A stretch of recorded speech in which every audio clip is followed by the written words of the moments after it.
There was a woman, a young girl at Juilliard, a violinist. All of her friends were getting job offers, and she had none. And her friends remember always hearing her say the words, "I would do anything to be famous." Well, guess who's listening? It's not your grandmother. A lot of people say they would do anything to be famous, right? Why does everybody want to be famous? You ever hear what Affleck says about being famous? He's like, try being rich first. Everybody wants to be famous. Everybody wants to. Why? What is that? It's all empty attention anyway. We've been around a lot of celebrities during the course of our career. A lot of famous people. I mean, if you get off on that kind of attention, I don't know. That doesn't say much. The smart ones, you know, I think Affleck's they know right. what it is. Affleck's right. I mean, look, he's been famous and he's been rich for a long time. And there's a lot of pictures going around about, you know, people who are famous, you're always under scrutiny. So it's like, yeah, try being rich. Yeah.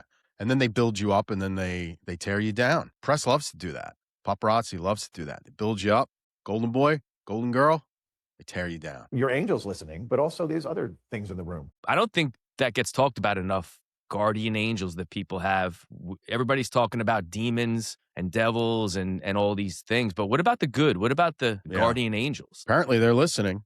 It's funny he didn't say demons because he's like the demon guy. You know, he's the exorcist guy. I don't know if he's trying to censor himself here a little bit, but. He went to bed one night, had a dream, and she said in the dream was the most beautiful man she'd ever seen naked. Another sign, calling card of the devil. Yeah, I mean, the devil never comes with clothes on. He's all ripped. Got to entice you. Even Bledsoe, his lady in the orb, she's beautiful. She's not ugly. No, she wasn't devil a crone. Coming. You know, she was beautiful, right? When they come, they're going to come for what you're attracted to. If they're trying to entice you, devil's probably hung like a horse. And he produced a contract, and he took his finger and slashed her finger and had her sign it in her blood. And then he touched the contract and it burst into flames. So I think they call that a blood oath. Contract bursts into flames. There's a lot of stereotypical cliche motifs with the story. So you're signing a contract, fine. That's a known thing. You're signing a deal with the devil in the form of a contract that's been around forever.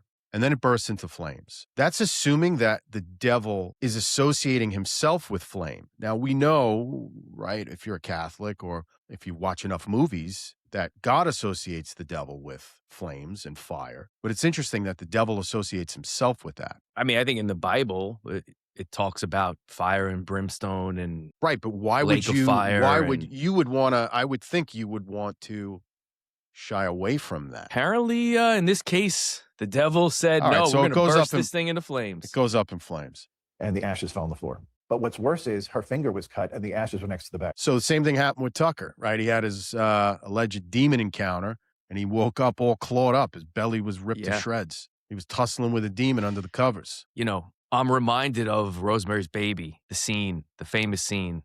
Yeah. Sorry, hon, I didn't file my nails down. Right? You know, what a movie. What a movie. I mean, oh God. So she wakes up. Okay. We all wake up from dreams, especially these days. Everybody's having crazy end time dreams and they're putting them all over TikTok. People's kids are having end times dreams. Everybody's dreaming that we are on the precipice of something not nice. But to wake up and have some kind of physical confirmation, some physical proof, that's got to bake your noodle. And that's rare. You don't hear that all the time. At least I don't hear that all the time. And I don't think people are posting videos online, even where they're saying, yeah, I woke up and I had this physical thing that came out of my dream, right? It's not that common. No, it's not that common. And that's the thing, right? You hear all these stories. You got the Bledsoe story we just did a video about. We have Father Dan Reehil's story that we're looking at right now. And everybody's got a story. And if you look at Ripperker on Sean Ryan, everybody's got a story. At the end of the day, without proof, it comes down to faith. What do you believe? A lot of people believe Chris Bledsoe. A lot of people are Catholics, and a lot of people believe what these priests are saying with respect to possession and having dealings with the devil. But at the end of the day, they're stories that you either accept or you deny. So she still doesn't say anything. Not to be the devil's advocate, but I guess to be the devil's advocate. Gavin. Could this girl just have been nuts, making it up? Just she could have been. She could have, yeah. But you have to hear the whole story. Okay. So within a couple of weeks, she signed. never cut a priest off in the middle of, the going's good here, man. I mean, Michael. Yeah. I mean, he's cut like, him let me off there. finish. Yeah. It gets better. It's like Let me get to the punchline. jumping to conclusions. This multinational tour, makes a ton of money, becomes very popular and famous on this circuit. And within a few years, she gets involved with drugs. I don't know any famous violinists, do you? No, you don't, but you're also not looped into that circuit. It's an international, they play in New York. There's the famous, what's the famous Carnegie Hall? The Met, Carnegie Hall. The Met, yeah. Yeah. There's a few How of do you them, get to but- Carnegie Hall? Practice. Yeah. Or you There can was- make a deal with Apparently. There was But- that famous violinist that M. Night Shyamalan used on his movie. What was the movie? The Village. Mm. That's some beautiful violin work. I wonder if she sold her soul. Goes Hope to not. needles, gets HIV. Now she's dying in a New York hospital. And she calls her Filipino mother and tells her the story. And mommy calls the chancery, hysterical. I need an exorcist right away for my daughter. Filipino culture is very religious. There's a big Catholic population in the Philippines. So I actually used that small bit of information to try and find out who this girl is. Filipino violinist, sells soul. There's nothing out there. It's really hard to confirm this story. And are these confidential, these exorcisms, or would is think it so. something? I mean, if I was possessed and I went through that, I would not want this guy talking about it. 100%. Hey, did you hear about Sundance? Sundance was turned himself into a spider and crawled up the wall. Although that might help my podcast career if we can get some video of Is that. it me or Knowles' background here is all burnt up like that fireplace? Is that? I guess that he's meant going for for like effect? the horror, haunted house thing going. And we're talking about selling your soul, dark topics. Jim is the exorcist. He shows up and they tell him the whole story from the dream forward. So I'm going to need you to break that with a blood covenant. So you're going to write out the whole. So that's interesting. I'm surprised that the Catholic Church endorsed a blood covenant, right? Because technically the only blood that's of any value in the Catholic religion would be the shed blood of Jesus Christ. That's what they teach you. That's what the Bible teaches you.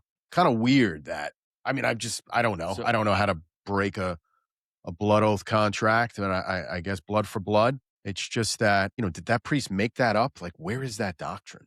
I don't. That's what he said, right? He said, "Yeah, I'm going to need you to do something to reverse it." Basically, Right. I know Ripperger has a or he's trying to codify or to create the manual for the Exorcist that Right. can be. So maybe The it's in there. database. Maybe Yeah. it is. We should look into that. Yeah. I'd be curious. Yeah. I've never heard that before. Usually it would be more about repentance than it would be cutting yourself and spilling your own blood. I don't know. It sounds made up. I'm sorry. It sounds made up. Listen, I don't want to be a killjoy here. It's a great story. Creed, and then you're going to sign it in your blood. Well, the doctor's like, she has AIDS. She's not signing anything in blood. Not going to happen. And he says, well, then you need to step out of the room because she needs to do this. And she did do it. And Hold she on signed a the second. contract. I agree with you. I think that does seem a little extreme. And that within the realm of the Catholic exorcism manual? I think he was Spilling improvising your on own the blood? scene. He was like, all right, you made a deal. You admitted it. Now, how do we reverse that? I don't know. It sounds a little suspect. The creed, for those who don't know, is I believe in God, the Father It's Almighty. what we believe is as our faith. Neat little package. And she signs it.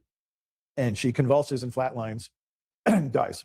All right. So that's when the priest was like, oh, lawsuit. Oh, man, that's a problem, right? You initiate this. You kick the doctors out of the room. You tell this girl she's got to cut her finger, scribble her blood on it to reverse this thing. And then she dies. Does she do it in blood? Because the doctor said, oh, she's got HIV.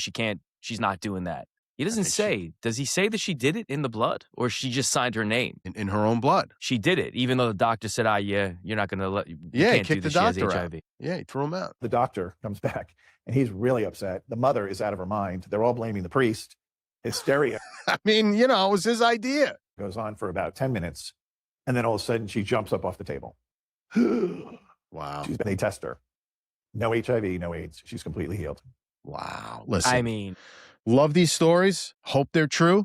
Believe. There certainly have been accounts of people coming back from the dead, having near-death experiences, waking up in the morgue, in the wall where they're like waking up, pounding on the door, and somebody's got to come, and there's a body pouring out of the wall in a morgue. Like, there are documented stories. These things do happen.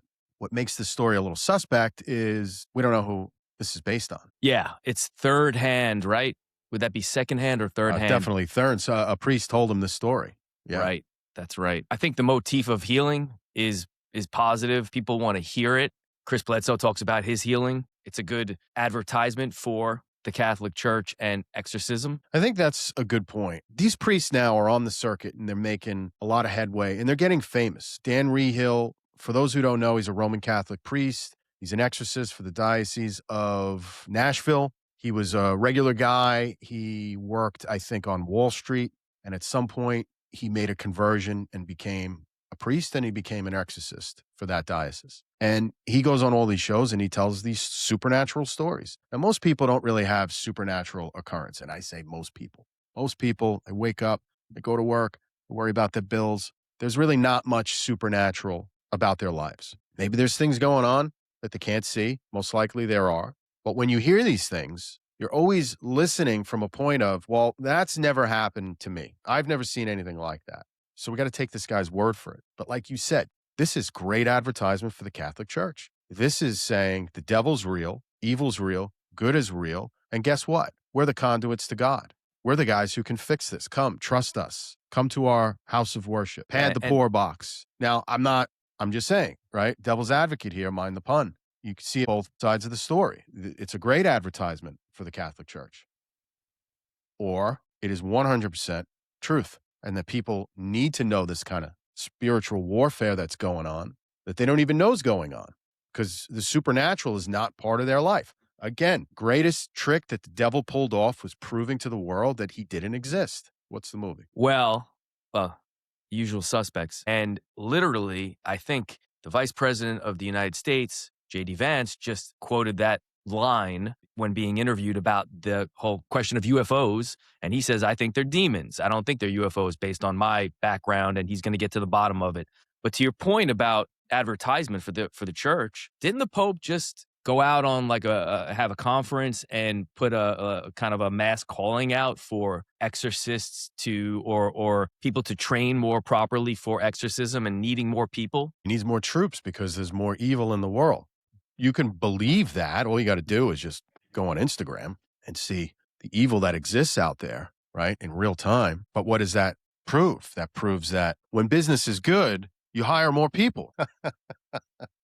We know about that. You Sundance. hire in a bull market, right? You don't and then hire when in a bear things market. go. So he's increasing the army. I do think that these things probably do exist. I don't know about this story. Father Dan Reehil is very cool. I like this guy a lot. He's like an average dude. He goes on these shows. It's almost like a guy you would have a beer with that has, like Joey Diaz, right? Has all these great stories when you're hanging out with him. But he also, did you see the one? No, you didn't see the one on Sean Ryan where he talks about meeting the devil. Father Dan Reehil talks about meeting the devil. I didn't see that. Okay. I'm going to play that now. And just to set it up a little bit, I think he was a priest. Don't quote me on this, but I think he was a priest. He fell out and then became a priest again, or lost his faith at some point. And he found himself going out for some reason, I don't know, meeting another priest or whatever, to a bar somewhere, I think in Miami. And he was with these two girls and they were hanging out at the bar and they were drinking. And then this happens. Visit one of our friends who used to be at Citibank with me on Wall Street and is now working the Latin American market for. Right. This guy was a Wall Street banker, complete opposite side of the spectrum, going from Wall Street shocking, guy really. I had no idea. Yeah. I love it. It's so interesting, people who become priests in general, and then you've got somebody going from one end of the because they spectrum to know, the other. they see, they see a lot, They learn a were lot gonna on Wall have, Street. We sit down, we order, and the two ladies are looking over my shoulder and they're noticing this guy. They're like, oh my gosh, this guy's so handsome. Look at him. He's amazing. And I'm not really paying attention. Reehil's like, oh man, I'm not paying attention because they're not talking about they're me. not talking to me, man. I'm a priest. I'm supposed to be getting all the glory. Well, And they're like, he's oh, not a who's priest that yet guy? in this story, right? I think he is. Yes, he is. Okay. I thought he said he was on Wall Street at Trust this me. point. I Until take he you on the starts journey. walking over. Oh my gosh, he's coming over here. And I turn around and look, and it's him. Same guy. Are you serious? Same guy. Now he's in a bathing suit. So when he said, That's hey, good. the devil showed up in Now the he's other water girl's skiing. dream. He didn't have any clothes on. Now he's in a bathing suit. At least he's got a bathing suit on. But just so this makes sense, you know what he's talking about? So this guy where he says it's the same guy, earlier in the interview, the devil met with him once before and taunted him. And he was a very good looking guy, he says. So he remembered his face. So this guy in the bathing suit is the same guy earlier. Gabish? Looking at me, and he goes to me, "What are you doing here? I thought you were going to be a priest. This is my territory." And the girls, literally, the hair goes up on their back, and they're freaked out, back of their neck. And one of them grabs the bill, says, "We have to leave right now." And we go. This is strange. Yeah, these are good stories, but they're insane when you think about them because, you know, meeting the devil is just not something that the average person going about their day experiences. Now, we all experience that push and pull. Should I act out of love? Should I act out of anger? We all experience that. That is a very real thing. But seeing the alleged devil in a bathing suit at a bar in Miami and him walk up to you and interact with you is nuts. It's the same nuts that Ripperger talks about, you know, seeing a woman's face morph into a wolf during a possession scenario. It's nuts. Is this true? Is this really true? Because if this is true, and these people, whether it's a celebrity, whether it's a musician, whether it's a guy on Wall Street, and they're making a deal with these entities for success or for fame, let's take it back to the violinist. That sounds like a bad deal. Your soul in exchange for some short-term toys or shallow attention seems like a bad deal to me, if this is all true. I think it's the old Short on end the money? waterfront. Yeah, the old Short on end the money. waterfront. Terry Malloy, you know, took the Took short those end dives money. for the short end money. There's so many celebrities, Butch. I mean, we could be here all day. Katy Perry, Prince, all these alleged, no idea. This is the lore. Michael Jackson, that blues guitarist, I forget his name. I mean, the list is endless. Lady Gaga. Yeah, and a lot of them start out in the church. Start out Katy Perry as started out in the church. Christian. Yeah, parents, father's a pastor. I think. Yeah. Katy Perry. Sam Kinison was a pastor, started out in the church. What went through your head that second time as soon as you realized? I knew I shouldn't have been there. Like, this isn't a place for a seminary, you know. That's the thing. Half the battle is staying out of trouble, is staying out of bad places. I mean, It's sinning. Like Ripperger always said that, you know, sinning opens you up, but then going to places, and something as simple as putting yourself in a position or putting yourself in a place where sin is occurring or things are not, you know, on the up and up. So the question becomes, do we believe Father Dan Reehil's story about this violinist selling her soul, getting involved in drugs, living the high life, catching AIDS, on a deathbed, signs a blood oath contract to reverse it all, dies, and then comes back, not only comes back from the dead, but comes back healed from having HIV. It's hard to verify. I guess these things come down to faith. There was another story. There was an Italian violinist named Paganini that this story sounds very, very similar to. Well, as they say, there's nothing new under the sun. I wouldn't be surprised. If you think rock legends were wild, wait till you hear about the violinist who freaked out priests. Paganini didn't just play, he conjured. Born in 1782, Niccolo Paganini's violin skills were so unreal, people thought he used black magic. He'd snap strings mid-concert and just keep going on one, sometimes no more than 2 strings. The crowd, stunned, crossing themselves in fear. Priests even refused him a proper burial. His concerts felt supernatural, like he'd bent reality. Today, every shredding guitarist owes a debt to the man who made music. It sounds impossible. Paganini, the legend who might have sold his soul but gave the world pure magic. Paganini. Look, I think violins. I mean, that could be a tall tale because I think violins and any string instrument originally had one string, and you learn to play on one string, and then they added strings, and you know, throughout the time when people said, "Oh, we can add a string here." So I think that the fact that he had the skill to play on one string, popped the string, kept playing, it sounds like Italian folklore. Tall tale. Yeah, folklore. Yeah, little Italiano wives' tale. And the other thing, too, is like people rush to explain becoming really good at something or having tremendous success. In some way, it lets you off the hook if you say, oh, well, he just sold his soul to the devil. And it's like, no, did he? I don't know. Maybe he did. They would say that about Michael Jackson with those dance moves. Oh, how does he do those dance moves? It's supernatural the possessed. way he moves. He's possessed. Is he possessed, or did he dance for 16 hours a day, 7 days a week, and do nothing else? No relationships, no life, just dance and get good and get better and focus. And Yeah. is it that? Did he make a deal, or was he just disciplined? And most people don't have discipline. They have zero discipline. And without discipline, you really can't do anything without insane luck. And I guess the people who have discipline and insane luck end up doing extraordinary things. And some people call that making a deal with the devil, right? It's a great story. And if you enjoyed this, please like and subscribe. It makes a difference. Thanks, guys. We appreciate you watching and your support. God bless. It's the Butch and Sundance Show.